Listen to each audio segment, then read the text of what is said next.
माये देवाचा देव भेटला संदेह निमाले तुझे पण प्रस्तुत प्राप्त प्रसंगी कीर्तन रूपी सेवे करता निवडलेला अभंग जगतवंदनीय महान भगवत भक्त जगाचे मायबाप अलंकापूर निवासी साधकाची माय अनाथाची माय भक्त करुणा वत्सल त्या ठिकाणी माझ्या ज्ञानोपाला आहे। ज्ञानाचं ज्यांना राज्य त्या ठिकाणी पद दिलंय राजा आहे नव्हे नव्हे सांगेल बुवा ज्ञानाचे सागर आहेत याच्याही पुढे जाऊन सांगेल माझे ज्ञानोबा आहे ज्ञानदेव आहेत। जी ज्ञानाची देवता आहे ती ज्ञानाची देवता ज्याच्या घरी पाणी वाहते ना ते म्हणजे माझे ज्ञानोबा आहे ते माझे माऊली आहे। हरी ज्ञानाचा सागर थोडा जरा आवाज बसलाय पण तुम्ही समजून घ्या कारण रोजचे 2-2, 3-3 करायला लागले। सांगू तुम्हाला तुम्ही म्हणता तुला कोणी सांगितलं करायचं पण सेवा करायची ना बुवा तर तनमन धनानेच करायची। देह जावो अथवा राहो पांडुरंगी दृढ भाव हो ज्ञानाचा सागर सखा माझा ज्ञानेश्वर सखा माझा ज्ञानेश्वर। अरे ज्ञानाची एक गोष्ट सांगेल बुवा माझ्या ज्ञानोबरांकडे जर आम्ही प्रार्थना केली आणि फक्त एवढंच जर म्हटलं ना की माऊली ज्ञान दे ज्ञान दे ज्ञान दे इतकं जरी म्हणत राहिलो ना तरी सुद्धा माझे ज्ञानोबा राय आमच्या पदरामध्ये ज्ञान टाकतात। एवढं उदारत्व आहे एवढा अधिकार माझ्या ज्ञानोबा रायचा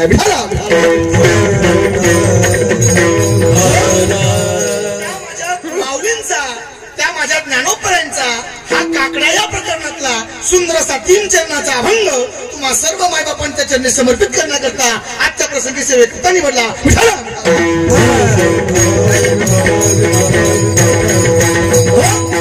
या अभंगाच्या माध्यमातून माझे ज्ञानोबा भगवंताच्या स्वरूपाचं वर्णन करतात।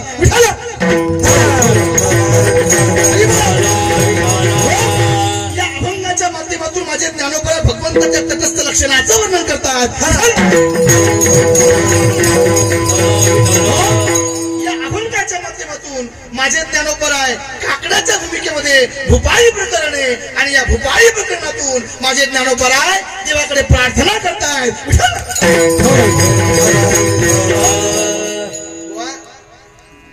आपण जरा दोघही नवीन एकमेकांसाठी सगळ्यांसाठी त्यामुळे माझा स्वभाव हा एका दिवस तुम्हाला माहित नाहीये माझा स्वभाव एका दिवस यांना माहित नाहीये आणि तुमचा सुद्धा स्वभाव मला अजून माहित नाहीये बरोबर आहे।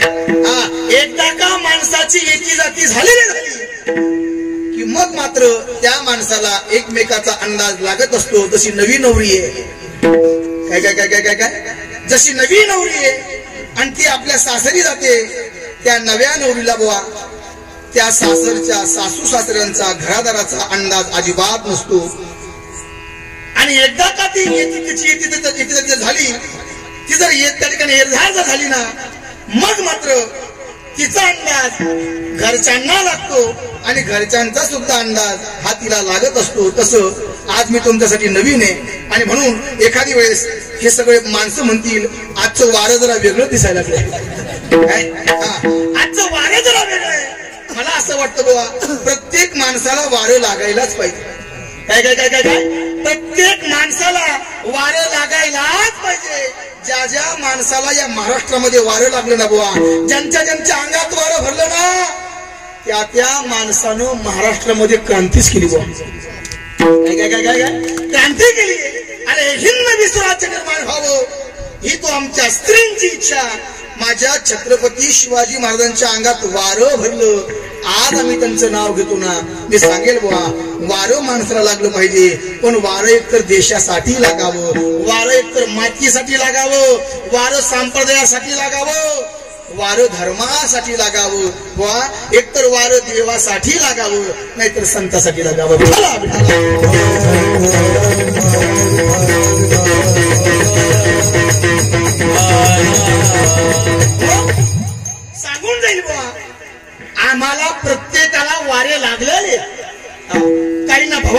राजाचं वार आहे, काहींना खंडोबारायचं वार आहे, काहींना बिरोबाचं वार आहे, काहींना मसोबाचं वार आहे, काहींना आता म्हणून आवडला शब्द अनेक प्रकारचे वारे. पण बुवा आम्ही भाग्यशाली माणसं आहोत. आम्हाला जो पंढरपूर निवासी माझा पांडुरंग आहे ना, त्या पांडुरंगाचं वारं आम्हाला आहे. मला असं वाटतं वारं लागलं पाहिजे, एकतर संताचं लागावं नाहीतर देवाचं लागावं. व सांगेल तू कोपरायांना वारं लागलं देव भेटीचं, ज्ञानोबरायांना वारं लागलं देव भेटीचं. आज 750 वर्ष पूर्ण झालेत, आम्ही त्यांचा सोहळा साजरा करतो. वारं असं लागावं. आता तुमचे आमचे वारे न सांगितलेले बरे, तुमचे आमचे वारे न सांगितलेले बरे का? सांगू का? सांगतो आता. हा बघा, तुमचे आमचे वारे न सांगितलेले बरे.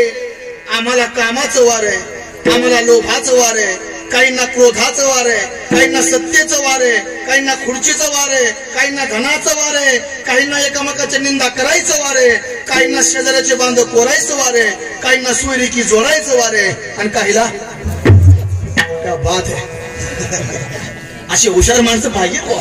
चला, माझा सांगण्याचा भाव असा आहे, माणसाला वारं लागलं पाहिजे, पण ते देवासाठी लागलं पाहिजे. इथं माझ्या ज्ञानोबरांना अरे भगवंताच्या स्वरूपाचं वार आहे. मी सांगेल बुवा देवाचं वार आहे. ते माझे ज्ञानोबर म्हणतात की जो योग्यांना सुद्धा दुर्लभ आहे, जो योग्यांच्या ध्यानात नाहीये, तो जगाचा मायबाप भगवान परमात्मा मी पाहिला. सांगू, त्याला पाहिल्यानंतर आता पाहतच राहावं वाटतंय, पाहतच राहावं वाटतं. कारण का मायबाप तो असाच. एक गोष्ट सांगू तुम्हाला, ज्यानं तुम्हा आम्हाला जन्माला घातलं, या सगळ्यांकडे जर बघितलं आपण तर किती सुंदर माणसं आहे ना, किती सुंदर हे जग आहे ना. अरे ज्यानं हे निर्माण केलंय तो किती सुंदर असेल. अरे त्याला पाहावं आणि पाहतच राहावं. पाहिलिया वेद लावे बैसे जीवे जडून. बघा, त्याला पाहावं आणि पाहतच राहावं. माझे ज्ञानोबरा म्हणतात त्याला मी पाहिलं आणि आता पाहिल्यानंतर त्याला किती पाहावं, त्याला किती पाहावं, माझं मनच भरत. पाहता पाहता मना न पुरे धनी, तो मी देखिला देखिला देखिला माये देवाचा देव. आता मात्र त्याच्याबद्दलचा संदेह आमच्या अंतःकरणात शिल्लक राहिला नाही. फिटला संदेह निमाले तुझे. बघा, संदेह माणसाच्या अंतःकरणामध्ये होऊ शकतो. कारण बघा, त्याचं कारण असं आहे, प्रत्येकच माणसाला देवाची प्रचिती होईल की नाही होईल सांगता येत नाही. बा देव ओळखण्यासाठी, देवाचा परिचय होण्यासाठी तुमचं अंतःकरण सुद्धा साधूचं पाहिजे, ज्ञानोबरायांसारखं पाहिजे. माझे ज्ञानोबरा म्हणतात त्याला मी पाहिलं, मी त्यांना ओळखलं, मी त्यांच्या खुणा जाणल्या. कारण का मायबाप तो तुमच्या समोर असा उभा राहणार नाहीये, आणि तो उभा राहून पाहण्याची गोष्ट सुद्धा नाहीये. नोहे याच्या पुढे जाऊन सांगेल, या नारदाच्या गादीवरनं जिम्मेदारी पूर्वक सांगतो बुवा, देव तुम्हा आम्हाला कधी भेटणारच नाहीये. काय काय काय बुवा, असं कसं काय बोलता तुम्ही? देव भेटणार नाहीये मग हे सरळ चाललंय कशासाठी? मी सांगेल बुवा, देव हा भेटण्याची गोष्ट नाहीये, देव जाणण्याची गोष्ट आहे. देव आम्ही जाणला पाहिजे, देव आम्ही ओळखला पाहिजे. कारण भगवान परमात्मा एखाद्या आकाराचा मूर्तीचा नाहीये बुवा, तो चराचरामध्ये, तो सगळ्या सृष्टीमध्ये आहे. विठ्ठल चळी स्थळी भरला, रीता ठाव नाही उरला, माझी म्या दृष्टीने पाहिला. विठ्ठलची विठ्ठलची विठ्ठल, तो सगळीकडे आहे, तो जळी आहे, तो पाषाणी आहे. मी सांगेल बुवा, तो प्रत्येकाच्या हृदयात, तैसा हृदयामध्ये मी रामू, असता सर्व सुखाचा आरामू, सर्वाघटी राम देहादेही एक, सूर्यप्रकाशक सहस्रश्मी. मी सांगेल बुवा, ममैवंश जीवलोके जीवभूत सनातनः मनषष्टानिंद्रियाणि प्रकृतिस्थानी कर्षति. तो झाडांमध्ये आहे, तो वृक्षांमध्ये. नंतर तुकोरे म्हणतात, वृक्षवल्ली आभासुयरी वनचरी वृक्षवल्ली आभासुयरी. तो सगळीकडे आहे, अनंत रूपे अनंत वेशी देखिले म्यात असी. बाप रखुमा देवीवर खून बांधली कैसी, आता मात्र त्याची खून मला पटलेली आहे, त्याला मी पाहिलेलं आहे. आता तो खऱ्या अर्थानं त्याच्याबद्दलचा माझ्या मनातला माझ्या हृदयातला संदेह मात्र आता फिटलेला आहे. तो मी पाहिला देखिला देखिला देखिला माये देवाचा देव. आता मला एक सांगा, हा देखिला देखिला माये देवा स्त्रीलिंगी आहे का पुल्लिंगी आहे? बोला बोला बोला. माये हा शब्द स्त्रीलिंगी आहे का पुल्लिंगी आहे? स्त्रीलिंगी आहे ना. आपण सर्वजण एज्युकेटेड माणसं आहात. ही कॉलनी शिक्षक लोकांची कॉलनी आहे, बरोबर आहे. हा देखिला देखिला माये, माय हा शब्द स्त्रीलिंगी आहे. आता बघा, या अभंगाच्या माध्यमातून ज्ञानोपराय एका स्त्रीच्या भूमिकेत बोलत आहे. हा देखिला देखिला माय देवाचा देव. आता माय हा शब्द जर स्त्रीलिंगी असेल तर माझे ज्ञानोपराय स्त्रीच्या भूमिकेत का बोलतात, हा पहिला प्रश्न आहे.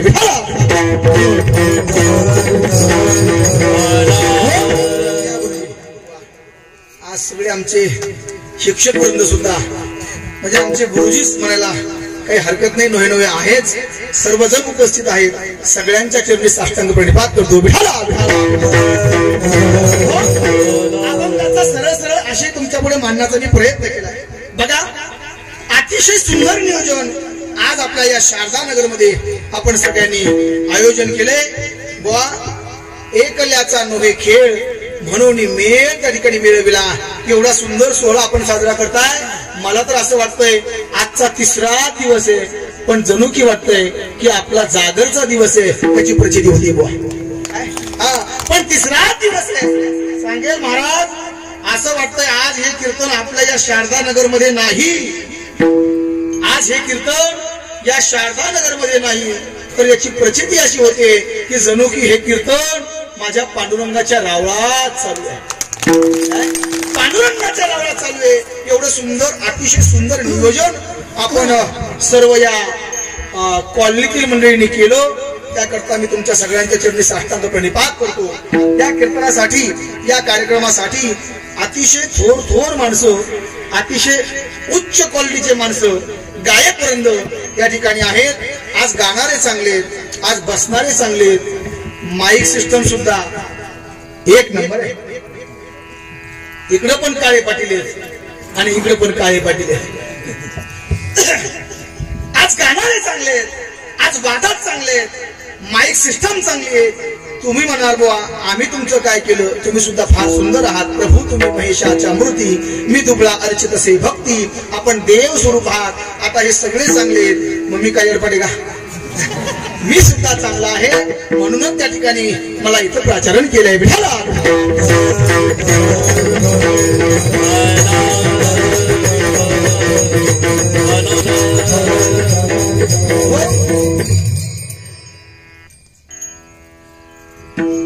ज्यांची सुंदर अशी साथ आहे, ज्यांचा मृदंग आपण त्या ठिकाणी ऐकत आहात, असे हरिभक्त परायण कुठे गेलो ना,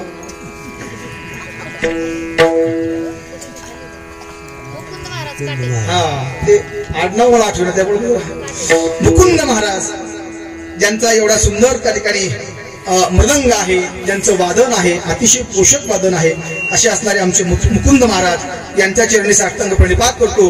इकडे असणारे आमचे हरिभक्त परायण दीपक महाराज मते आहेत, अतिशय सुंदर त्यांचा आवाज आहे. त्यानंतर इकडे आमचे शरद महाराज काळे आहेत, अतिशय सुंदर त्यांचं गाणं आहे, ते सुद्धा या ठिकाणी साथीला आहेत. त्यांच्याच बाजूला असणारे मुळे महाराज आहेत. आपले आपले नाव सांगा आणि आपली आपली सोडवण करा, कारण माझा स्वभाव जरा भोळसर असल्यामुळे माझ्या लक्षात नाव राहत नाही, म्हणून मुळे महाराज आहेत. बसल्यापैकी सुद्धा अनेक महाराज मंडळी आहेत, ज्यांच्या चॅनलच्या माध्यमातून हा सगळा कार्यक्रम आहे, कीर्तन पुष्प सगळीकडे दिसणार आहे. अशा तिन्ही चॅनलवाल्यांच्या चरणी साष्टांग प्रणिपात करतो की आपण आमचं हे कीर्तन रूपी पुष्प सगळ्या महाराष्ट्राला या चॅनलच्या माध्यमातून दाखवणार आहात. आणि बघा, मला असं वाटतं दोदडगावचे चेहरा मी आल्यावर वाचला तसा, म्हणलं दोदडगावचे आमचे काका आहेत, खूप जुनी ओळख आमची आहे. मला असं वाटतं जवळपास 20 वर्ष होऊन गेले असतील तेव्हा मी गावात आलो होतो. आपल्या गावामध्ये दुधलगावचे काका आहेत, आमचे सर्व गुरुजी आहेत, आमचे घुगे सर सुद्धा आले, आपले जोडदारने आले, येते सर्व शिक्षक वृंद आहेत. या सगळ्यांच्या चरणी साष्टांग प्रणिपात करतो आणि ज्यांच्या माध्यमातून खऱ्या अर्थाने ही सेवा माझ्याकडे आली असे असणारे महाराष्ट्रातील एक आगळं आणि वेगळं व्यक्तिमत्व महाराज. अतिशय सुंदर स्वभाव, त्यानंतर स्वभावही चांगला आणि उच्च विचार, राहणीमान साधी आहे, पण विचार मात्र उच्च आहेत. मला असं वाटतं माणसाने राहावं साधं आणि त्याचे विचार मात्र उच्च असले पाहिजे. ज्यांचं सुंदर ज्ञान आहे, सुंदर कीर्तन आहे, सुंदर कथा आहे, अशा असणारे आमच्या शारदाताई यांच्या माध्यमातून खऱ्या अर्थानं इथपर्यंत येणं झालं.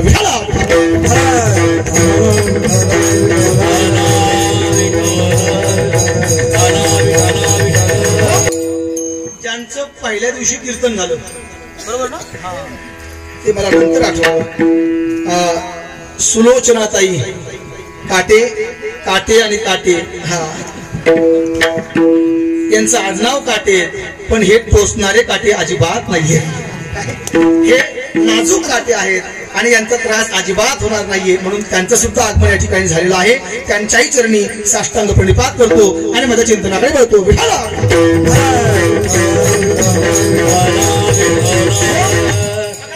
हा अभंग काकडा या प्रसंगातला आहे. हा अभंग काकडा या प्रसंगातला आहे. मला असं वाटतं काकडा हा सायंकाळी 6च्या नंतर गायला जातो, बरोबर ना, बरोबर ना. काही हो म्हणतात, काही नाही म्हणतात. त्याचा अर्थ असा आहे, काहींना काकडा माहितीये आणि काहींना त्यांनाही माहितीये, पण त्या काकडाच्या टायमाला ते वाकडे झालेले असतात. हा यातला भाग आहे. काकडा हा सकाळी सकाळी ब्रह्ममुहूर्तावरती पहाटे 4 नंतर गायला जातो आणि या काकड्या या प्रसंगातील हे भूपाळी प्रकरण आहे आणि या भूपाळी प्रकरणातला हा सुंदर असा अभंग आहे.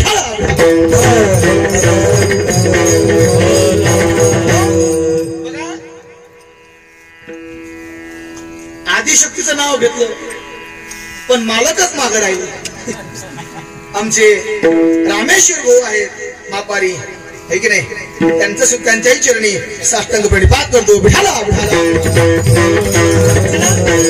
किती सुंदर काकडा आहे, किती सुंदर काकडा आहे. जी जी माणसं काकडा गातात ना त्यांना विचारा किती सुंदर काकडा आहे. मी माझ्या माध्यमातून सांगेल बाबा, काकडा माणसाने केला पाहिजे, काकडा माणसाने गायला पाहिजे. कारण का, काकडा हे साधन देव भेटीचं खऱ्या अर्थानं फार प्रामुख्याचं साधन आहे.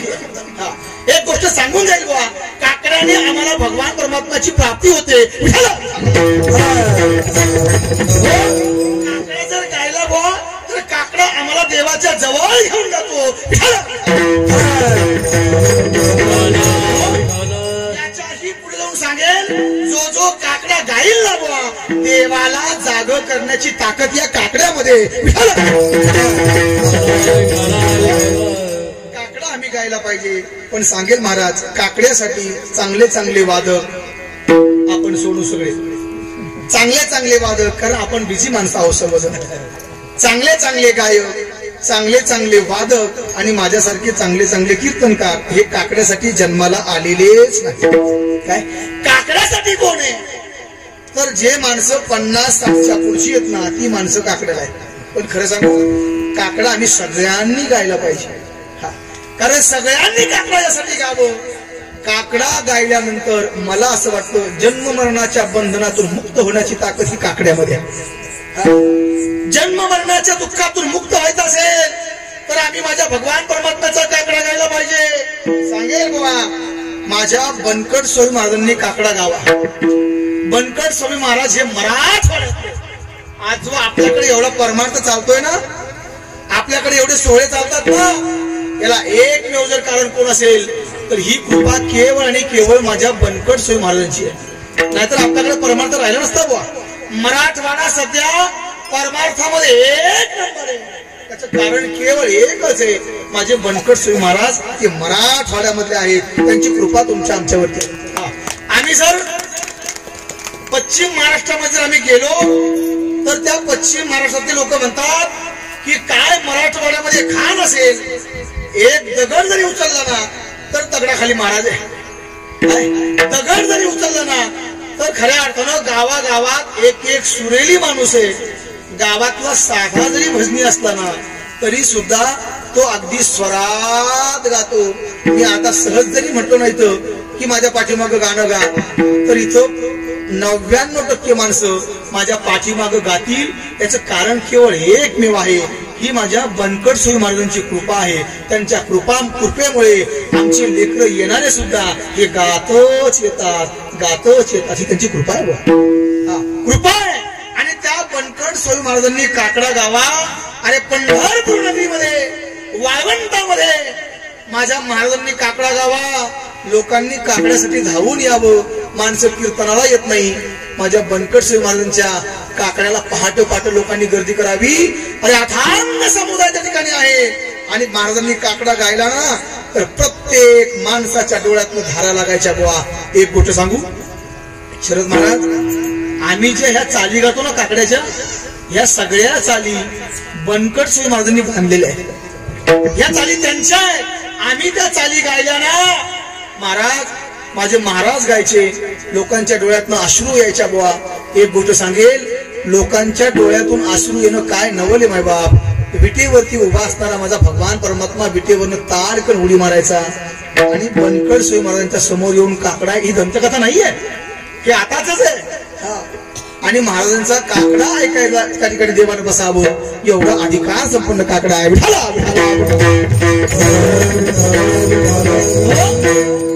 किती सुंदर आहे. हरिरा रूप पाहता लोचनी रूप पाहता लोचनी.